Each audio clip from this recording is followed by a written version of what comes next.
Okay, and welcome to our fifth instalment today. But this is a little bit more exciting than just us talking.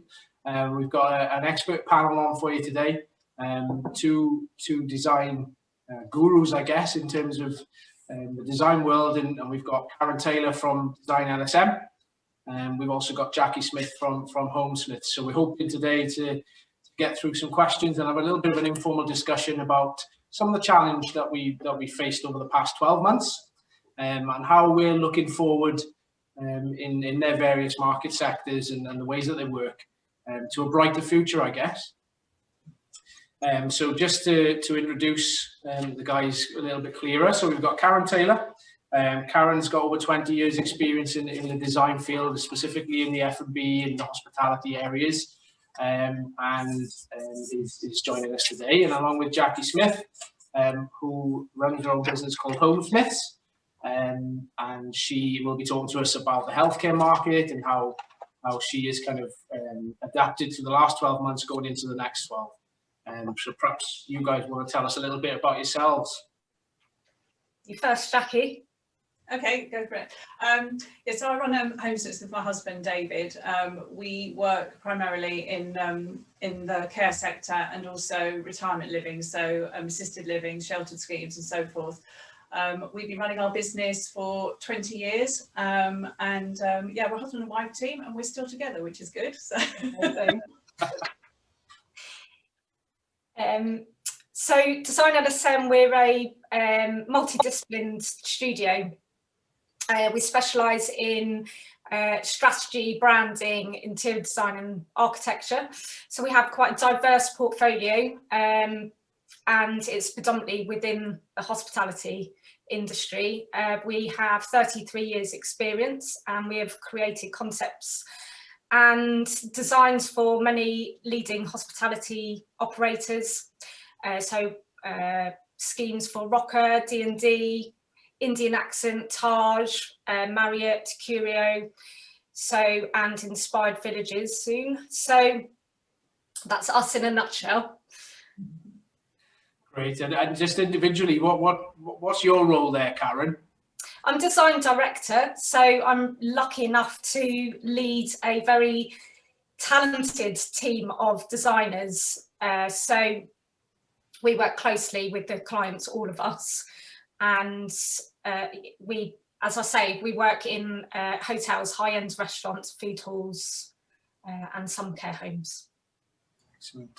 And same for you, Jackie. So what's your main role in the business now? I guess, yeah, I guess I'm design director. There's certain jobs that I couldn't do without David and vice versa, and then we have a team of people that work with us. But I guess I'm the person that will have the vision for the scheme. David is technically fantastic at CAD and all that side of things as well.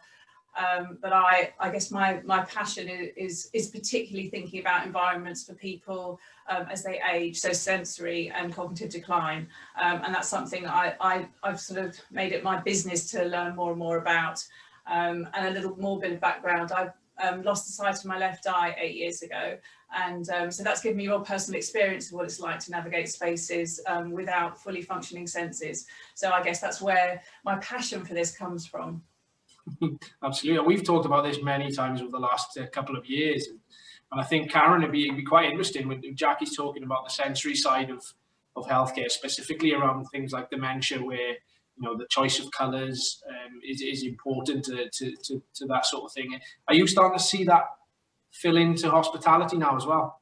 Absolutely. I think obviously wherever you design spaces that people congregate, you need to think about the tactility of the space you're designing. And I think, with the pandemic, I think afterwards, everybody is going to appreciate being out of their homes and in social environments again.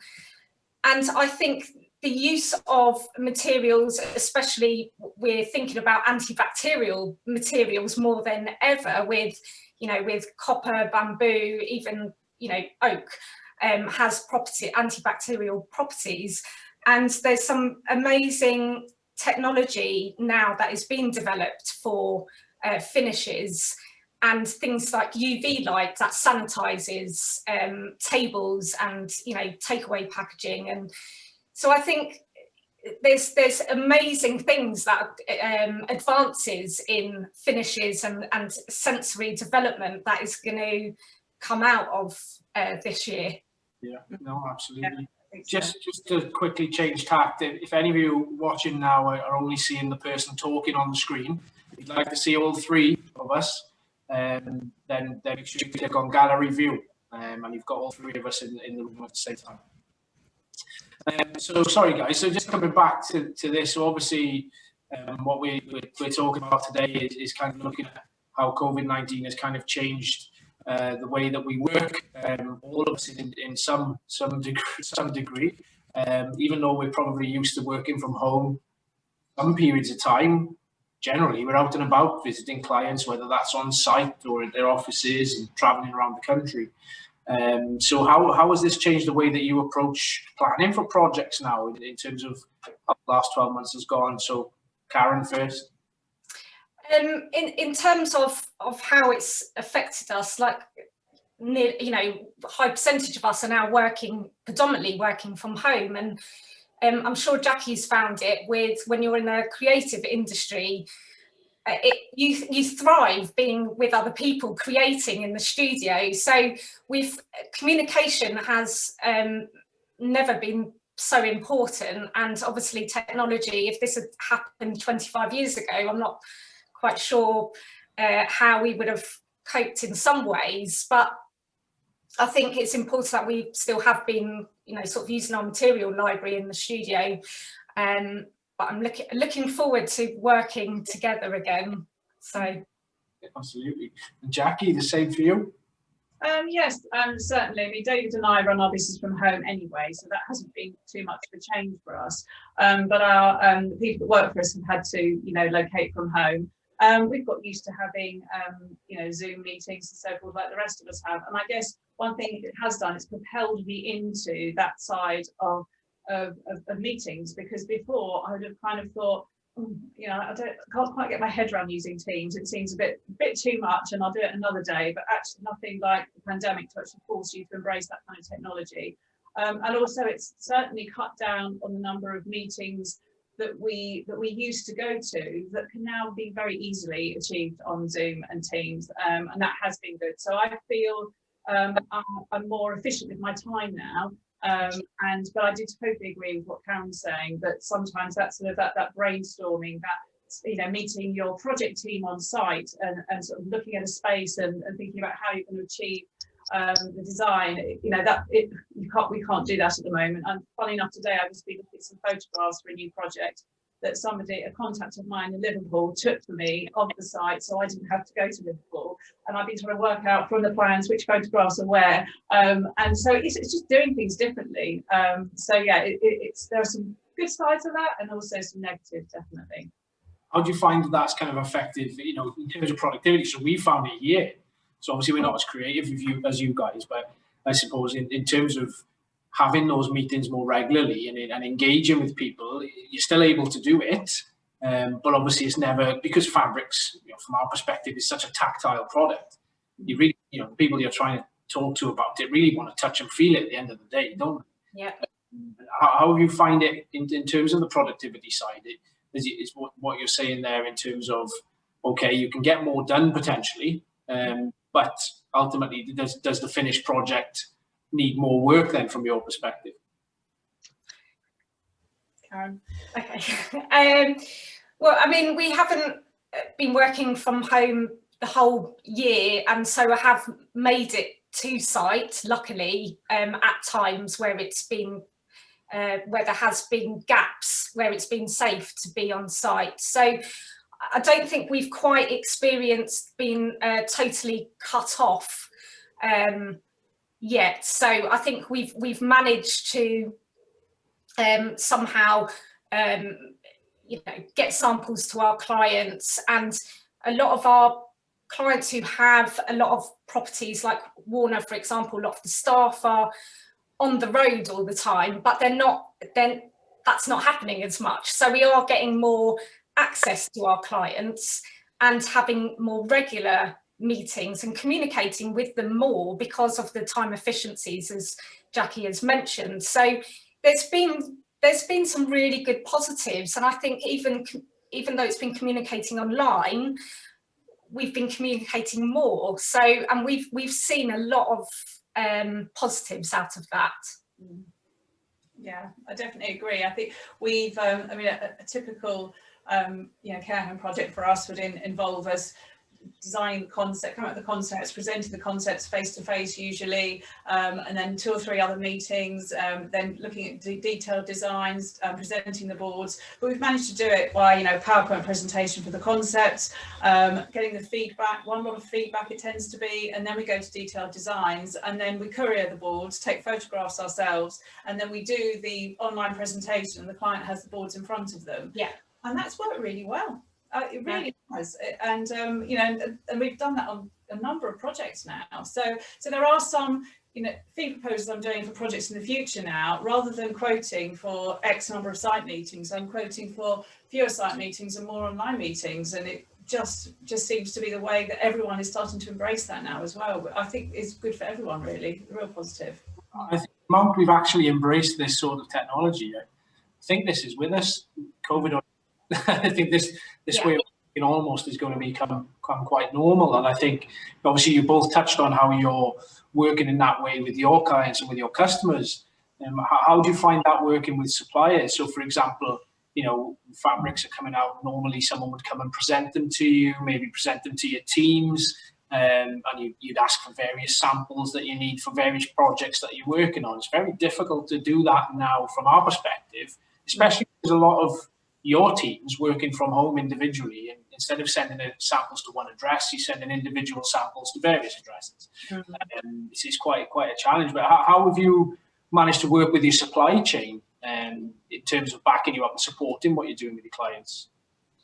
We've still ensured that our team have access to our finishes library, because that's, as you pointed out, it's integral to how strong our schemes are going to be. But also suppliers have been doing great seminars online, and also I think it's made us focus on what we are supplying, because I think again suppliers have been communicating and finding great ways to send us presentations and online, and I think that's made us quite focused and more mindful about what we are specifying. And just going back to, there's so many great new products that are being developed, and that those sort of healthy materials that are being developed, and also we now, all of our projects, we're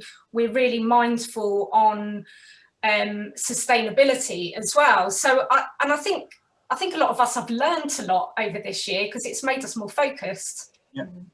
Yeah, I would agree. Again, I would agree with Karen that we've definitely been more focused. We've definitely also, I would say this in my personal life as well, that we have kept in touch and kept connected with the people that actually mean the most to our business, and they're the suppliers that have been there for us. And, the sampling's been there, the contact's been there without too much, but it's still been there, and we've had the samples through in a timely fashion. So those businesses that have been there for us have made our jobs obviously easier, and we've been able to keep being efficient for our clients. And so I've actually sort of developed probably deeper relationships with some of my suppliers than I would have done otherwise. And they're really positive, fruitful ones. So I think that's a real positive to come out of this. And a couple of suppliers weren't necessarily poor suppliers before, but we haven't really heard from them that much. And so we're not specifying them so much, because we just haven't had that contact. So I think those people that have that worked hard through the pandemic and not necessarily used it as not an excuse, but not so, well, we're not sampling at the moment, so we can't do that. Unfortunately, they're going to be losing out, because people like Karen and I need samples, and we need that service still. So the likes of you guys that have been creative with your seminars and your sampling and all that kind of stuff.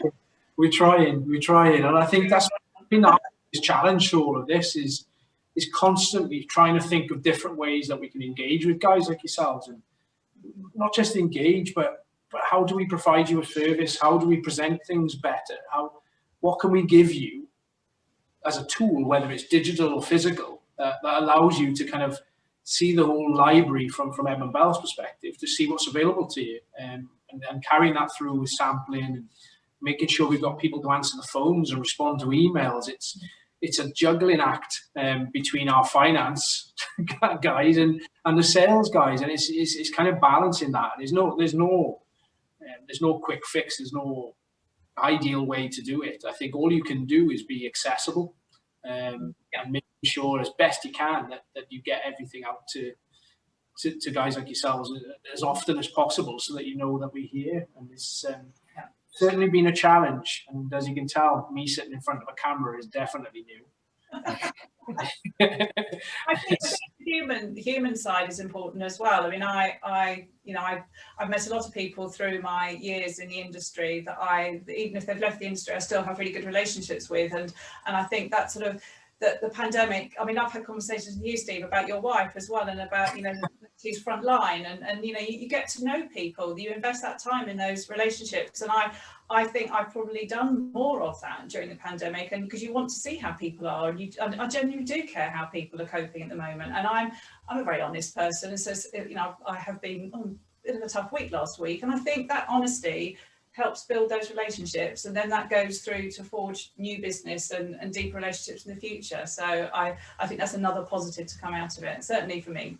Yeah, I think you're right, and I think at the beginning of all of this, I think maybe March, April, May, I was so on edge when I was doing Teams calls, because I've got 2 young children at home. Say my wife is a nurse, works at the NHS, she works shifts. Sometimes it's night shifts involved, and you're trying to keep quiet at the same time. And you were trying to keep that all away from anyone that you were talking to, and it was such a fear that would change that professional relationship. But actually, now if my son bursts through the door, which he does on occasion, like he thinks he's Iron Man and bursts through the door, and I'll just pick him up, put him on my lap. Once he said hello to whoever I'm talking to, he's fine. He'll go back out, and I think you're much better off doing that than trying to hide the fact that you're all working from home. It's incredibly tough. It's stressful. There's outside influences you can't control, so don't control them, I suppose. Yeah. Get on with the job. Absolutely. Those boundaries have kind of been broken down quite a lot in a good way. Yeah. I think it's definitely a good way. I've met so many people with cats and dogs, and it's like, there's someone, you can see them bending down, you're like, well, what are they doing? And then they hold the dog, I can't hide him anymore, he's licking my leg. It does bring that human side to the industry that we're in. And this industry's always been a great industry to work in anyway. I've never met somebody that's not quite a positive person, that's bubbly. It's a really good industry. But even more so now that I think companies like ourselves, with companies like yourselves, and the whole supply chain we're trying to pull together, and what we'll get on to talking about now is the light at the end of the tunnel, I suppose. So on that note, so away from the difficulties and the challenges, I think we just look at the positives, I think, and the silver linings, and you've touched on a couple of them already, both of you, in terms of working virtually and all this kind of thing. Is there anything else in particular that you feel has been a positive outcome of the way that we've been working over the last 12 months, nearly, Karen? I think from a client's perspective, we've worked with a lot of clients that this is giving them time to reevaluate their businesses and look at changes that maybe they've been thinking about for a long time, and this is giving them a chance to expedite some of those opportunities. They're looking at maybe reworking menus, looking at efficiencies, looking at suppliers, and luckily for us, looking at their environments as well. And it's the whole package. So it's not just the environment. It's how people are going to be welcomed back into those spaces, and how can you make people feel comfortable. And so even though it's been so challenging for the hospitality industry, we've been lucky enough to work with clients that have been utilising this time to transform their businesses, and when they do get to open their doors again, they're going to be able to up their offer and experience to the customers. Yeah, interesting. Jackie? Yes, I think a lot of our clients are sort of thinking more about obviously visitor safety or resident safety when visitors come into the home, and how they can affect those visits safely, and not just thinking about a knee-jerk reaction to right now, but thinking about living with this kind of threat going forward. And I don't mean that negatively, I mean that just realistically, thinking about how can we make sure we still support residents and allow visits safely. And so in terms of refurbs and new builds, they're very much looking at that, and what that sort of route through to visitor spaces is in care homes at the moment, and it often is in the middle of a home. And so we've been looking at some of our refurb projects where perhaps we're using a ground floor room that was hitherto, I don't know, a quiet lounge or something, and thinking, well, let's make that the visitor space, because there's access to the car park there. There's a toilet just the other side of one set of doors, so you don't actually have to come too far through the home. The other thing that I think, it's actually made people really appreciate the importance of community.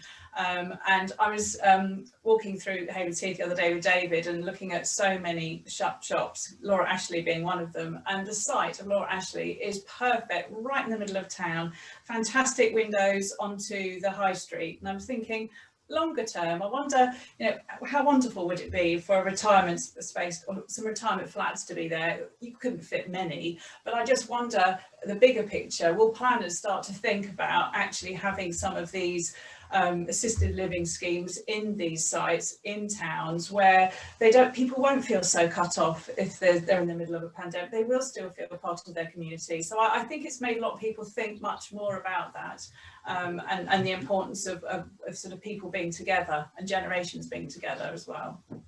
That's interesting, because I think that's one big positive for me that's come out of all of this is that I think businesses have almost stopped and reflected. They've had the time. They've had no choice. They've had to stop and reflect. Are we doing things in the right way? Can we tweak what we're doing? What about our offer needs to change for the ever evolving future that comes out the other side of this? And if I talk to you about, I remember one of the first webinars I did when all this kicked in was to do with the cruise industry, and there was a couple of guys from Princess Cruises and AD Associates, and they were talking about marine, and already then, and that was probably a good 6-7 months ago, they were talking about bringing healthcare products or products with healthcare tech to hospitality, into marine. They were actively encouraging any suppliers to kind of bring that sort of product in. And it's basically made people look at the environment, isn't it? And going back to what we touched on at the beginning, is how the way that healthcare has worked in terms of sensory, how that's actually building into hospitality now, and how that stereotypical performance products are now actually quite relevant in all scenarios. I think it's I think a lot of people have realised the importance of all environments being supportive of older people as well. My other hat is I'm the chair of the Dementia Friendly Community in Haywards Heath, and we work with Alzheimer's Society, and there's about 350 of us over the country. And our aim is to make our towns more dementia friendly. And so I will go in, not necessarily personally all the time, but I'll encourage our volunteers will speak to local retailers about making their environment more dementia friendly. So it might be, thinking about your lighting, there's a lot of glare here, making sure the colour contrast is as good as it can be, making sure when you replace the flooring, you're not using too starkly contrasting floor surfaces that might suggest a step to somebody living with dementia. Now that design, those design principles, if they were involved at the early stages of shop fit outs, then we wouldn't have to have those conversations. So I think people are starting to realise that bringing that healthcare design principles into the wider setting isn't, oh gosh, is that going to be sort of special products? Is it going to become vinyl everywhere, or bright colours like Balamori to make it dementia friendly? It's none of that. It's inclusive design is good design for everybody, and the longer we can keep people living independently in the community, the better for them and the better for everyone. Yeah, absolutely. And I think, you touch on from businesses like us, what you guys create and what you see and what you start building towards is kind of where we've got to kind of catch up and get you what you need. And I think, we talk about sustainability and we talk about sustainability. Sometimes it's quite easy for businesses, and we've seen it over the years, to kind of, create that one product range that falls in that bracket and then put a huge marketing piece out about it, and that's it, done. And I think what it's done to our business is actually we're looking at sustainability business-wide completely. And I think I don't know whether you've sat in any of our sessions earlier today, but everything we talked about was how we are evolving and bringing in, whether that's something like ecotex from a chemical point of view, whether it's something like recycling. We've got someone close to us in terms of the geographical area that we can send our waste fabric to be recycled, and that creates carpet underlay, and that's sold on and used as another product. Sustainability is a lot more than just providing somebody with a recycled product. It's a business-wide, and I think from this we've definitely reflected on that. And built things in place to kind of move forward. So obviously from a business perspective, yes, we've got definite positive outcomes. But from a personal point of view, how obviously I don't want to get too personal with you guys, but how have you found it from a work-life balance point of view? I certainly find I'm working longer hours, but because I'm at home and it's easy to do that. But how do you find that work-life balance now in this current climate? Karen? Well, I think, I think we're all prone to probably working longer hours because our boundaries have been blurred between working life and home life, and I think that's challenging for all of us and anybody that's attempting the homeschooling. So there's lots of challenges, and people being by themselves. I mean, I feel very lucky because we've got a great team, and as I said before, I think it's the communication has never been so important to support each other, and I think that's really come into play for us, and we've become a stronger team for it. So I feel very lucky in that sense, and that's definitely a massive positive that the team have definitely supported each other. Jackie? Yes, well, David and I, run our business from home anyway, so that wasn't a change for us. But obviously, we spend a lot more time here than we used to. To be very open about, one of the positives for us is that we decided to get a dog last year, and a lot of people I think bought dogs last year, and so I've switched out the time I would be on a train, in the car, or preparing for a meeting or whatever, for dog walks, and so I'm getting more done work-wise, and I walk dog twice a day, and that's been wonderful for all of us as a family. Actually, it's been great, and he has been one of the best things about the pandemic, really, because he's brought us so much joy and kept us healthy. Yeah. So there are some real positives in work-life balance for us, definitely. And it's also made, there's some decisions David and I wanted to make about the direction of the business that I think, I said this about a year ago, that, when the hamster wheel is whizzing at speed, if you try to get off it, you really hurt yourself. But when it slows down a little, you have got that time to reflect. And so those changes that David and I have been thinking about, well, 5 years time we'll do that. And that 5 years kept kind of moving on.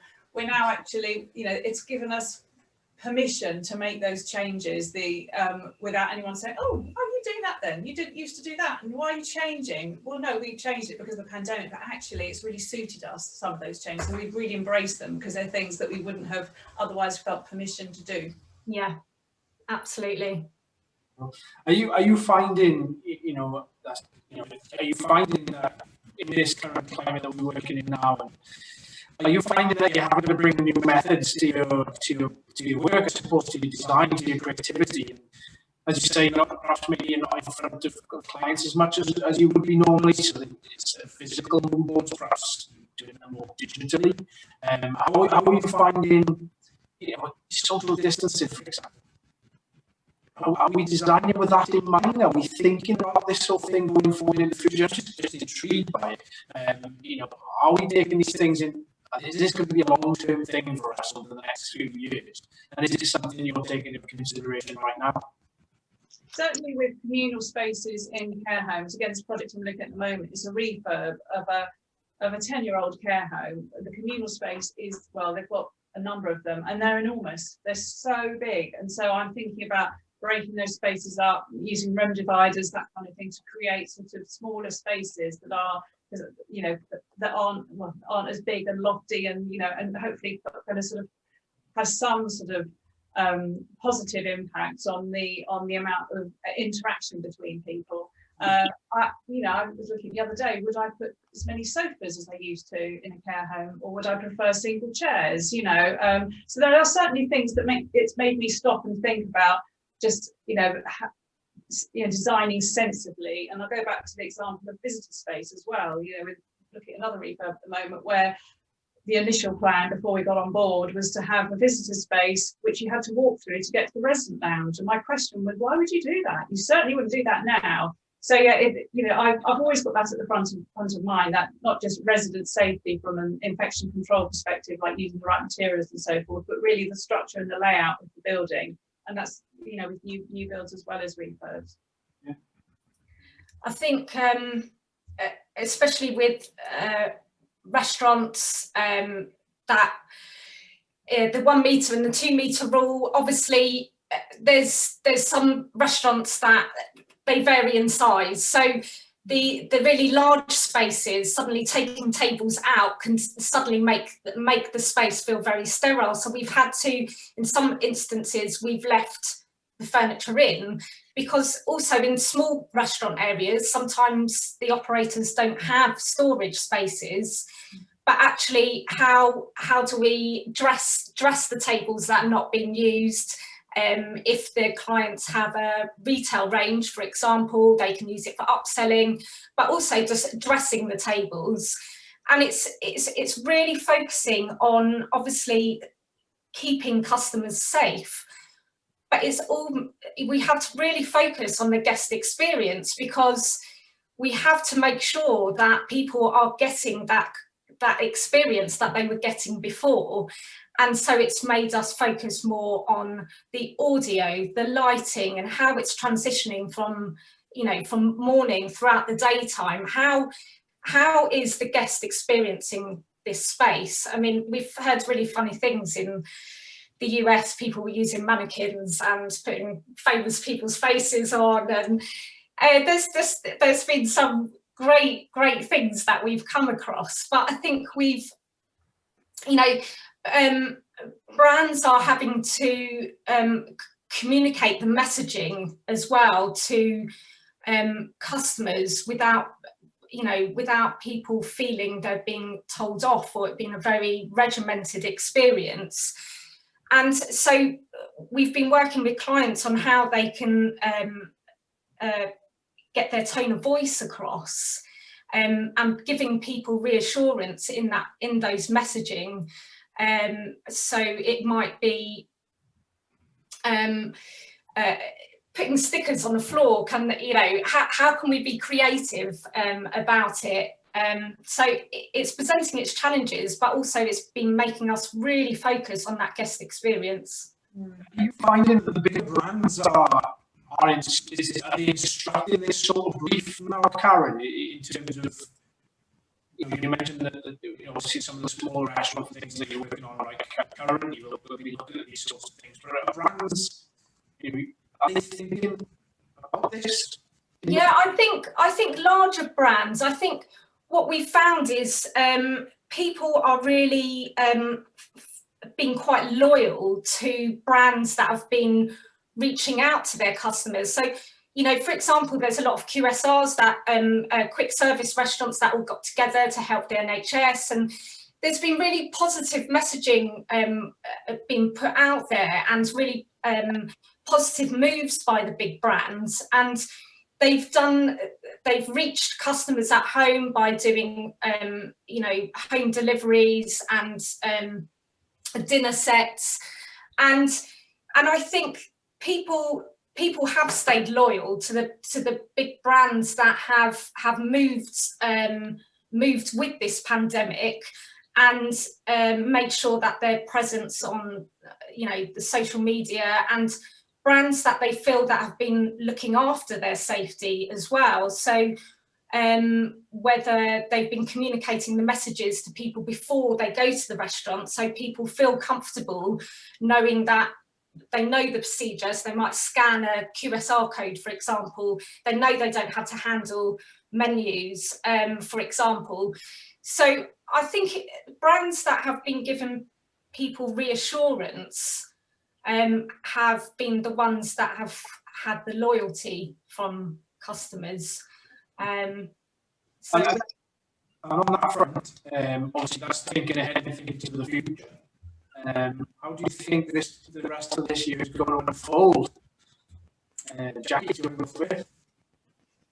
In terms of how buoyant the industry is going to be, Yeah, I guess so.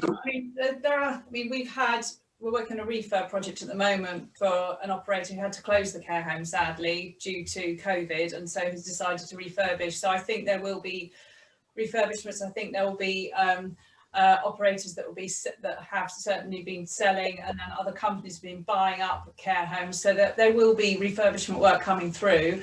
Our experience on the new build side is, on the social housing side, it's slowed down because a lot of the development teams working for these housing associations have been kind of working more frontline and dealing with their tenants.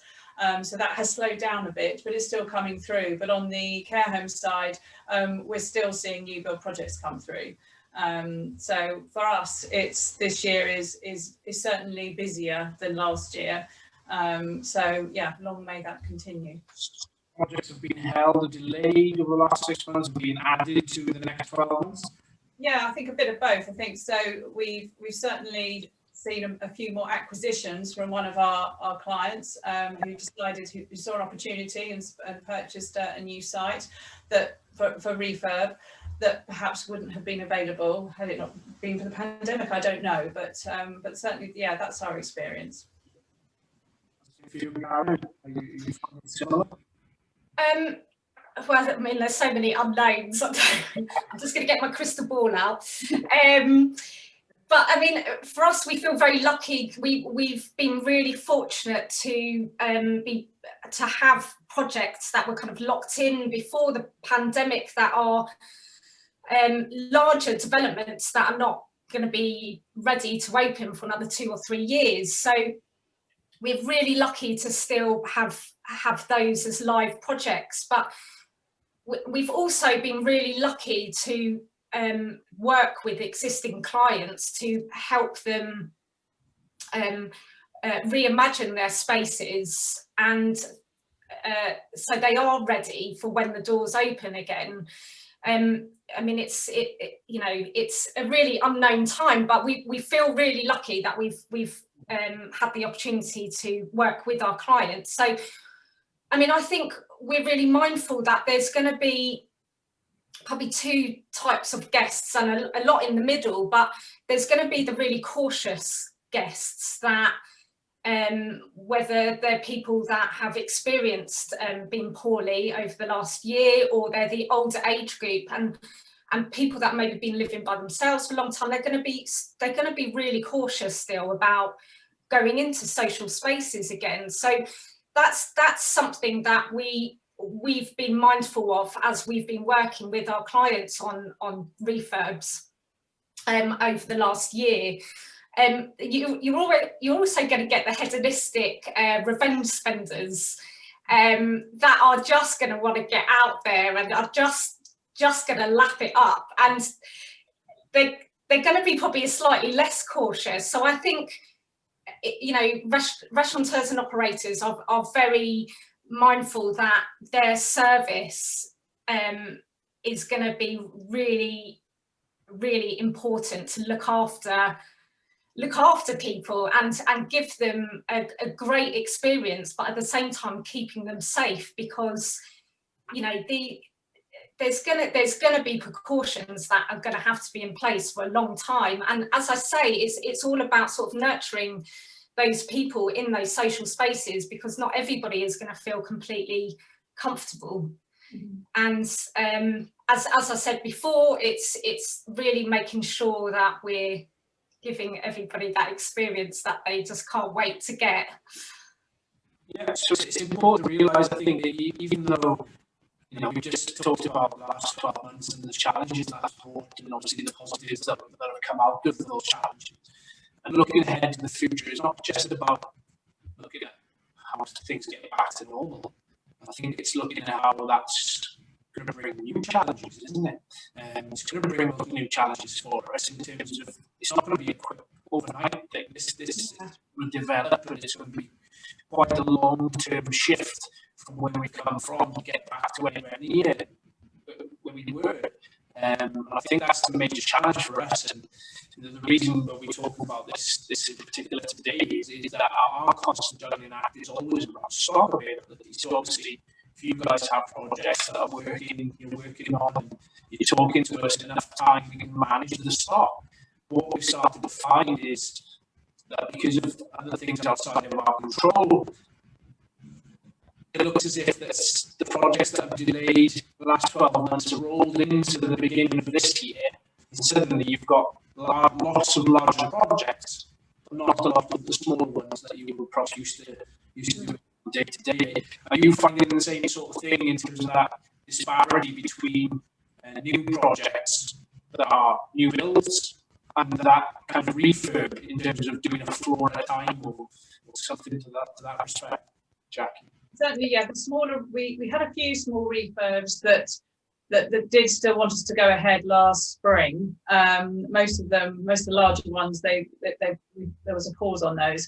But a couple of independent care homes down the south coast said yes, we'd just like to go ahead. But then their forward plans, they said, right, well, we're just going to hold fire for anything else. So anything that was in the pipeline, so to speak, happened, and we did it very safely. But at the moment, they're holding fire on that. But I think one point to make, and I keep meaning to make it on when I talk, but I think whatever we do in terms of the care environment, and thinking about infection control, thinking about visitors, and thinking about all the new technology that's going to keep these environments safe, we still can't lose sight of the fact that these are homes, and we don't want them to look like hospitals. We don't want they have to feel like someone's home, and because they are, that's exactly what they are. And certainly when I've been speaking to the smaller operators that we do refurb work for in Sussex, they've said exactly that. They've said, I don't want to have vinyl everywhere, and there's so many wonderful performance fabrics with soft touch on the market now. They don't have it, but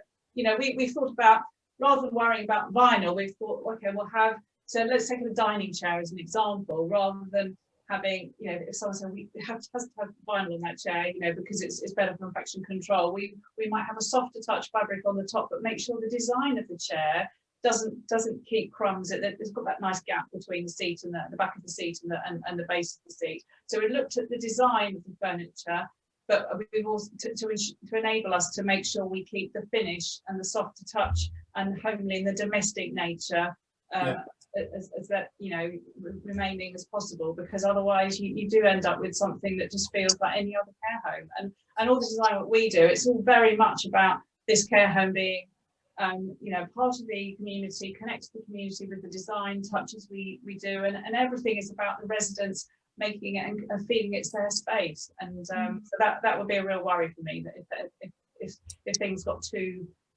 sort of clinical. But also I think talk about longer term, and not being negative here, but just a realistic thought here. Are some of the chemicals that we're using to keep these spaces safe, what's the longer term health risk for those? I remember years ago when my now 19-year-old, when I was first time mum, I wanted to do everything perfectly, and we decorated the house and did all the things you do when you have a new baby, and you've got the organic weaning book, and you breastfeed for as long as you can, and all of those things, and then you find yourself sitting on a brand new sofa with fire retardant chemicals that you've just bought for your new lounge, thinking this is you don't think about that. That's somebody pointed out rather unhelpfully at the time that probably went into my breast milk. But I don't want to paint a negative picture here, but I think it's a balanced view about being it's a common sense approach as well, that some of the things we could do to sort of almost a knee-jerk reaction to make spaces so safe might not actually be safe for other health reasons and mental health as well. Yep. Karen? I think your question was about the refurbs versus the scale of the projects. Yeah. And, so I think our scale of our projects have varied so much. So, you know, some clients with that plan to keep rolling out some of their schemes have slowed that down so they can focus on the spaces that they do have and make sure that they're getting those right for when the doors open. And we've been working very closely with clients with their existing sites and doing small touches in there. You know, as I said before, is replanning the spaces, but as Jackie was saying, replanning the spaces, but also giving that experience where they're not sitting in a half empty room. And I think that is something that we're going to have to consider for quite a long time. So we're having to implement that in all of the projects, whether it's whatever scale it is. The unknown thing is when we're designing schemes that we know are going to open in, say, 2 or 3 years' time, it's kind of in the back of our heads that, hopefully not, but if there needs to be some provisions still, then we have to think of how can this be adaptable to keep people safe. And we're referring to more as spatial distancing rather than social distancing, because we design social spaces, so we're still trying to keep them social, but keeping things at a distance. So we don't know, but we've been lucky enough to work on various scales of projects, and we also, our geographical spread of projects is vast as well. So 50% of our projects were overseas last year. So it's interesting to see different countries moving in different ways at the moment. So some have been affected worse at times where we thought it was easing off, and so we're talking to a lot of clients that are in slightly different situations but are all experiencing challenges with their spaces. And you know, some of them have experienced opening up to not a lot of footfall, so they've had to be, we've worked with them to say they have to be creative in thinking of other ways of reaching out to customers as well. So we will see how it's a difficult, it's going to be a challenging 12 months ahead, I think, in terms of thinking creatively. It's a tough enough ask for you anyway, I think, but it's with all these different variables thrown into the mix now, it's a challenging role, isn't it, that you guys have, I think. And I think, you know, just talking about what we've just been talking about, Karen, for you specifically. So obviously Jackie had quite a good point there when she came on talking about infection control and how rather than looking at the fabric to be functional, but actually the design being functional and using more textured, softer fabrics. Are you finding that things like infection control, the words infection control is always associated with healthcare, but you starting to find those kind of terminologies creeping into hospitality and F&B? Yeah, I mean, you know, when we're designing food halls, for example, we know there's a massive high traffic turnover in those sort of spaces. So clients have always had their operators head on how do we clean this? What, you know, when we've got people constantly turning over 12 hours a day, 14 hours a day, how do we keep the space clean? So it's always been part of something that we've had to factor into our designs in all hospitality spaces, really, but some more than others when you've got high traffic. So also, you know, what touched on earlier is really trying to bring in more of the antibacterial finishes, especially the likes of copper is a great example bamboo, which is really, you know, obviously a sustainable finish as well. So bringing in those and going back to what Jackie says, is creating those warm environments, but making sure that there's going to be some natural hygiene incorporated into the design. And I'm hoping, you know, a lot of the time we have to obviously be very mindful of how certain finishes are cleaned, but now we can't start using finishes that we say, well, you can't use harsh chemicals on that finish. That's just not going to work at the moment. So we need to be really mindful how things are finished and how hardy they are, yeah, as well as trying to think of being naturally antibacterial. So there's a lot of factors that we're now having to consider, and hopefully there will be more. As Jackie was saying, there's a lot of chemicals used in public spaces, yeah, and I'm hoping that there will be more natural options out there, and I'm hoping that will be a really positive, one of the positive things that will come out of this, and also people using less chemicals in the sealants and hard wearing surfaces. Yeah, yeah, it's a difficult one because the contract environment is associated, especially in Britain, in the UK, is flame retardancy, all the different flame retardancy levels. And I think in terms of upholstery, you know, where we've got that crib 5 element in terms of contract upholstery, you know, there's nowhere else in the world that uses that. And it's such a stringent test. And yes, it's there for a reason. But what we do behind the scenes, for example, I'm sure plenty of other companies do the same, is that we're constantly testing these products for these harmful chemicals all of the time. And people like Ecotex, whether it's their green label or whether it's the standard 100 that we use, they're great companies to have behind you when you look at these chemicals. It's very difficult to kind of weigh up this contract needs to be FR with this getting away from the chemical side of it. And it brings in all the recycling element. And when you talk about sustainability, yes, looking at the bamboo products, it's looking at recycled polyester, it's looking at inherently flame retardant products, things like wool, which is naturally flame retardant.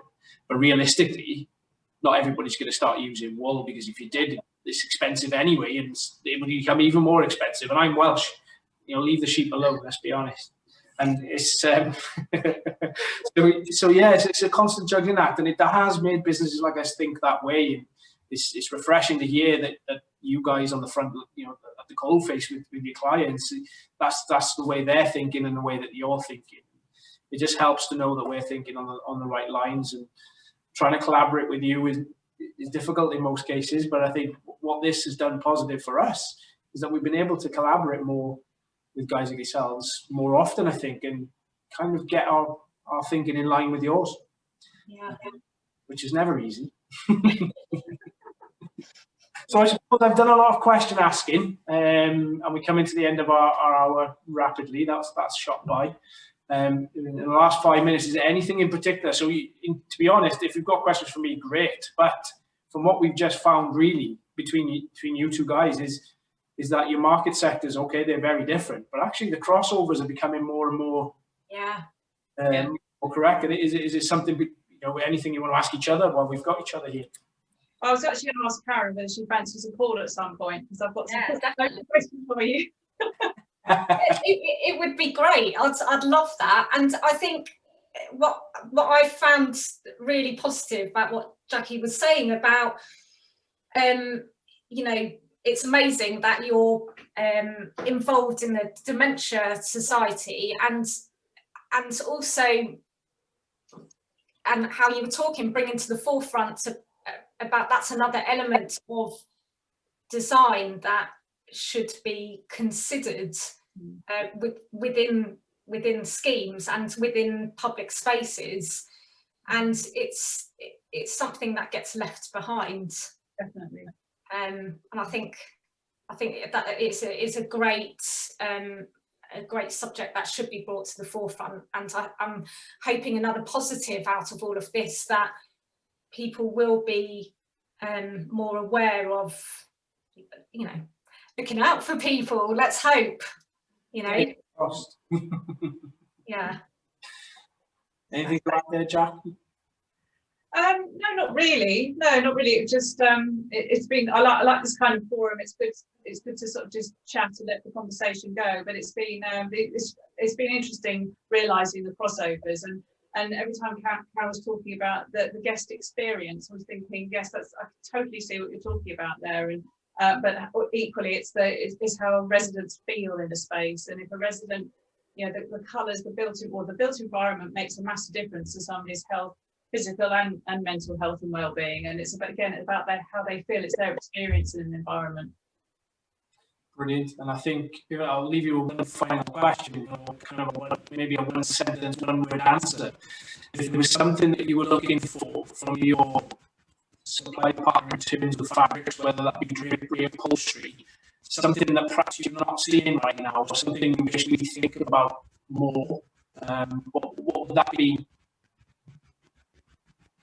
Wow. I guess color ranges. I often, yeah. I mean, I look at colors all day, and in different fabric ranges. But I often find a fabric I like, and I go, oh, there isn't that.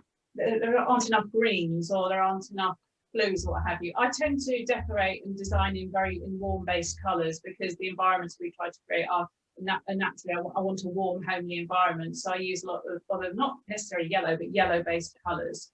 And I'm not talking about Edmund Bell necessarily, but I can go to some palettes. I can think, gosh, they're really cold. They're lovely. They look great in a residential design, but not in a care home. So for me, a lot of the time, it's the range. But up till recently, there weren't many waterproof velvets on the market, but there are more coming on stream. So those luxurious fabrics, it'd be lovely to have some performance cut velvets, but by definition, I think that'd be quite a difficult one to achieve.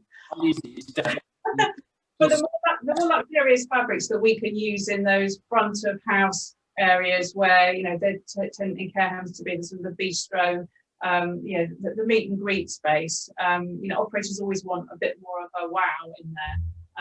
So yeah. I guess what you're telling us indirectly there, Jackie, is less grey and more colour, right? How about you, Karen? I think where I come unstuck is I fall in love with a fabric, and then the supplier says, oh, no, you can only use it for cushions, and it's 20,000 rubs, and or it, you know, it can't be stain treated. So when you're like Jackie, when you're having to specify fabrics for a very specific use, it's trying to tick the boxes of, you know, crib 5, the Martindale's high enough, and you've got the budget. So but I love the idea of the you know, the waterproof velvets. I'll be interested in that one. All our competitors listening to this now are just immediately straight into design offices. Our hours shot by, so all I can really say to you guys is thank you so much for spending the time with me today and talking. And your insight is just, I could listen to you talk all day, to be honest with you. It's great. So thank you so much, and to those guys watching, I hope it's been insightful to you. These two guys talk about their experience and what they're working on now and the challenges behind them, and also what they're looking forward to in the future. And yeah, thank you very much, both of you. Thank you. Thank you for having us. My pleasure. Bye. Thank you. Thanks. Bye. Bye.